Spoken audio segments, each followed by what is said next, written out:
ہمارے لیے آسمان کے دروازے کھل سکتے ہیں۔ یہ زبان جس کے بارے میں یعقوب ہمیں نا امید سا نظر آتا ہے، اور وہ فرماتا ہے کہ اسے کوئی قابو نہیں کر سکتا، لیکن خدا کے پاس یہ اختیار ہے کہ وہ ہر ایک چیز پر اختیار رکھنے والا، ہر ایک چیز کو تخلیق کرنے والا، اس زبان کو بنانے والا، اس کا کمہار زندہ ہے، اور جو زندہ ہوتا ہے اس کے پاس اختیار ہوتا ہے۔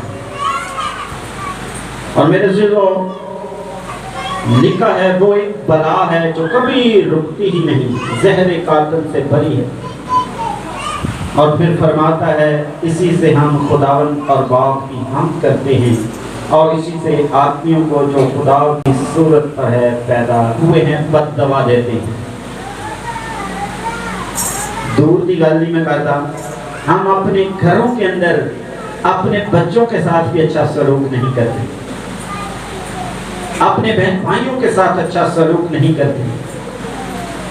ہم ان کو بھی بد دعائیں دیتے ہیں، بیٹا بہت کچھ ہم ان کے بارے میں بیان کر جاتے ہیں، جبکہ خدا کے کلام میں لکھا ہے کہ ہم آدمیوں کو جو خدا کی صورت پر ہیں، جو خدا کی شبیہ پر ہیں، ان کو بھی اسی زبان سے بد دوا دیتے ہیں۔ ایسے ایسے الفاظ ہمارے ہونٹوں سے نکلتے ہیں، الفاظ جو ہمارے ہونٹوں سے نکلتے ہیں، عالم لوگ فرماتے ہیں کہ کمان سے تیر نکلا ہوا اور منہ سے لفظ نکلا ہوا واپس نہیں لوٹتا۔ جب کمان سے تیر نشانہ لگے نہ لگے، وہ اپنے مشن میں کامیاب ہو یا نہ ہو، لیکن اس کا تیر ضائع ہو جاتا ہے، اس کا وقت ضائع ہو جاتا ہے۔ ایسے ہی جب ہمارے ہونٹ کھلتے ہیں، ہماری زبان استعمال ہوتی ہے، اس میں سے الفاظ نکلتے ہیں، ہمارا مقصد پورا ہو نہ ہو، ہم الفاظوں کو نکالتے چلے جاتے ہیں، ہم بد دعائیں دیتے چلے جاتے ہیں، ہم برائی کرتے چلے جاتے ہیں، ہم غلط طور پر اسے استعمال کرتے چلے جاتے ہیں، جھوٹ بولتے رہتے ہیں، ہمارا مقصد پورا ہونا۔ سوچیے، یہ زبان جو ہماری باڈی کا ایک چھوٹا سا حصہ ہے، اس کو ہم کس طرح سے خدا کے تابع کر سکتے ہیں، کس طرح سے ہم اس کے کنٹرول میں دے سکتے ہیں، تاکہ اس زبان سے نکلا ہوا ایک ایک لفظ اس کے جلال کے لیے ہو، اس کی گواہی کے لیے ہو، اس کی خوشخبری کے لیے ہو، اس کی تمجید کے لیے ہو، اس کے جلال کے لیے ہو۔ اس نے بنائی تو یہ اپنے جلال کے لیے ہے، اپنی ورشپ کے لیے ہے، اپنی ستائش کے لیے ہے، اپنی حمد کے لیے ہے، ہونٹوں سے اس زبان سے اس کی تمجید ہو۔ لیکن ایک ہے جو ہمارا مخالف ہے، جو اسے غلط رستے پر ہمیں استعمال کرنے کی قوت دیتا ہے۔ میرے عزیزو، جب میں اس کو انگلش کی بائبل میں تھوڑا سا اس پر غور کیا، پر ایک لفظ تھا برائڈل۔ جب دوسری آیت مقدسہ کو میں پڑھ رہا تھا تو لکھا اس لیے کہ ہم سب کے سب اکثر خطا کرتے ہیں۔ کامل شخص وہ ہے جو باتوں میں خطا نہ کرے، وہ سارے بدن کو بھی قابو میں رکھ سکتا ہے۔ جو خطا نہیں کرتا، جس کی زندگی کے اندر خدا کا خوف ہے، جس زندگی کے اندر خدا کا ڈر ہے، جس زندگی کے اندر خدا کا روح بسا ہوا ہے، جو شخص یہ جان جاتا ہے کہ میرا بدن خدا کا مقدس ہے، اس مقدس کے اندر خدا بسا ہوا ہے، خدا رہتا ہے، اس کو خدا کی پہچان ہے۔ جب وہ کوئی بھی ایکشن کرے گا، اس کا اٹھنا، بیٹھنا، بولنا، چالنا، پہننا، اوڑھنا، اس کے بدن کا ہر ایک اعضاء اس کے جلال کے لیے ہوگا، کیونکہ اس کی زندگی کے اندر کیا ہے؟ خدا کا خوف ہے، ڈر ہے، اور خدا کے خوف کی بدولت خدا کی حکمت زندگیوں کے اندر آتی ہے، اور اس کی حکمت سے جب ہم چلتے ہیں تو پھر ہم باتوں ہی باتوں میں خطا نہیں کر سکتے، کیونکہ جیسے ہم اس خطا کو کرنے لگیں گے، اس گناہ کو کرنے لگیں گے، اس بدی کی طرف بڑھیں گے، تو ہمیں ایک بات یاد آئے گی کہ مجھے ایک ہستی دیکھ رہی ہے، یہ میرے لیے نہیں ہے، یہ رستہ میرے لیے نہیں ہے، مجھے اس کا جواب دینا ہوگا، اور میں اس رستے سے ہٹ جاؤں گا۔ میرے عزیزو، برائڈل دلہن کے لیے یہ لفظ استعمال ہوا، اس کی تیاری کی جاتی ہے، اس کی تیاری کی جاتی ہے۔ کتنی تیاری کرتے ہیں؟ پورا ہفتہ ہی لا دیں، بیوٹی پارلر، ادر اور ویٹ اور ڈریسز کہ خوبصورت بن جائے، خوبصورت ہے، کامل زندگی، صاف ستھری، پاکیزہ، ایسے الفاظ اسے پہنا جاتے ہیں کہ وہ سب سے اعلیٰ لگے، وہ ساری بھیڑ میں جو ہے الگ سے نظر آئے۔ تو کیا ہم خدا کے لیے بھی ایسی تیاری کرتے ہیں؟ کیا ہم خدا کے لیے بھی ایسی تیاری کرتے ہیں جو اپنی دلہن کو لینے کے لیے آنے والا ہے؟ کیا ہم اس کی فکر میں ہیں کہ ہم دن رات اس تیاری میں لگ جائیں؟ وہ جلد آنے والا ہے، ہمارے لباس، ہمارے ڈریسز بے داغ ہوں، ان کے اوپر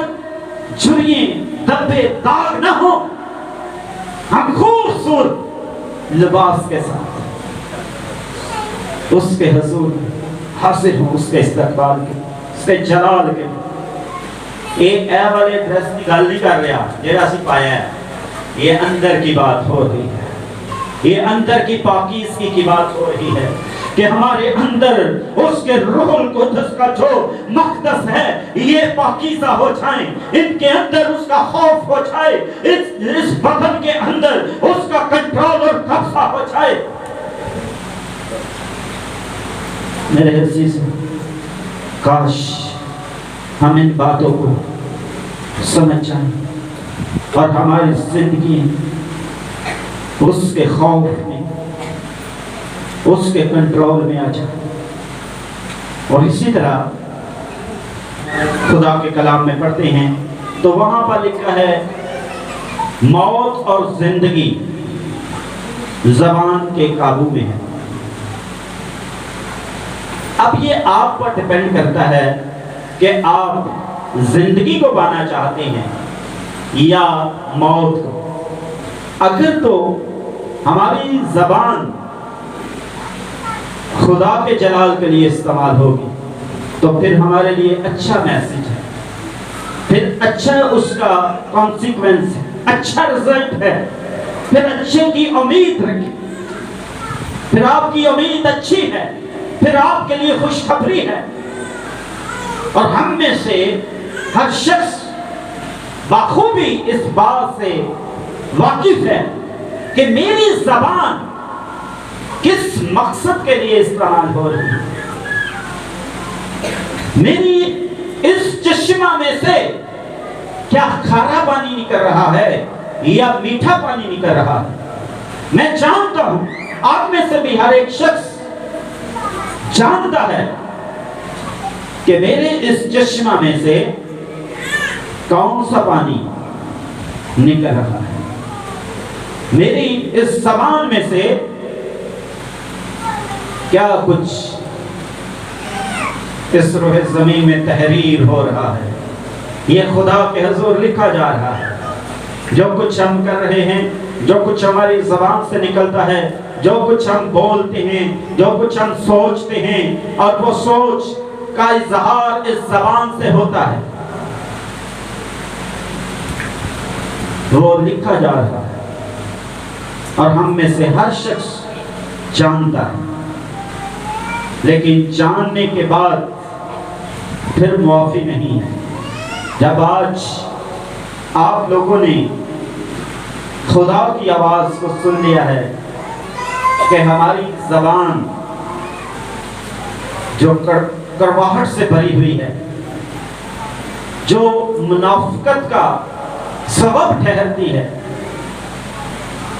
جو دوسروں کے لیے برے منصوبے ہمارے اندر سے جو ہے صادر کرتی ہے، اگلتی ہے، کیا یہ ہمارے لیے اچھا ہو رہا ہے؟ کیا یہ ہمارے لیے خوشخبری کی امید ہے؟ کیا یہ ہمارے لیے شادمانی کی امید لائے گی؟ نہیں، ہرگز نہیں۔ آج سوچیں، ہم نے اس روح زمین پر کتنے برس گزار دیے، شاید اس بات کو نہ سمجھ پائے، لیکن آج خدا ہمیں یہ سکھانا چاہتا ہے کہ ہم بدل جائیں، اس کو سمجھ جائیں، اس کو جان جائیں، اور اپنا آپ اسے سونپ دیں، اور اس زندگی کی راہ پر چلنا شروع کر دیں جہاں پر امید ہے، شادمانی ہے، خوشی ہے، اطمینان ہے۔ وہاں پر نہ رونا ہے، نہ چیخنا ہے، نہ چلانا ہے، خوشی ہے۔ اور اسی کے ساتھ یسایا نبی بھی ہمیں یہ ٹیچ کرتا ہے 50ویں باب کے اندر، اور اس کی 4 آیت کے اندر فرماتا ہے، خداوند خدا نے مجھ کو شگرد زبان بخشی۔ نبیوں کی زندگی کو پڑھی، پیغمبروں کی زندگیوں کو پڑھی، بزرگوں کی زندگیوں کو پڑھی، اس ہسٹری کو سمجھیں۔ یہ ضروری ہے اگر آپ علم میں ترقی پانا چاہتے ہیں، اگر خدا کے بارے میں جاننا چاہتے ہیں، اگر آپ اپنی زندگی کے اندر آگے بڑھنا چاہتے ہیں، منزل کو اچیو کرنا چاہتے ہیں، فتح کو پانا چاہتے ہیں، تو علم کو حاصل کرنا شروع کریں۔ جب آپ بزرگوں کی، نبیوں کی، پیغمبروں کی زندگی کو پڑھیں گے تو وہ فرما مجھے شگرد کی زبان دی، شگرد وفادار، شاہ گرد، شاہ مطلب بادشاہ، گرد اور گردی کو منا رہا، اور گرد چکر کٹنا، اور یہ گلاں قبول کرنا، اس کی باتوں کو ماننے والا۔ استاد ہم اپنے بچوں کو استادوں کے پاس شگرد کرتے ہیں تاکہ وہ سیکھیں۔ جب ہم اس کے گرد گھومتے ہیں، اس کی وفاداری کرتے ہیں، اس سے سیکھتے ہیں، تو پھر ایک دن ہماری زندگی میں بھی وہ خوشخبری کو لاتا ہے کہ ہم بھی اس رتبے کو پا لیتے ہیں، ہم بھی اس مقام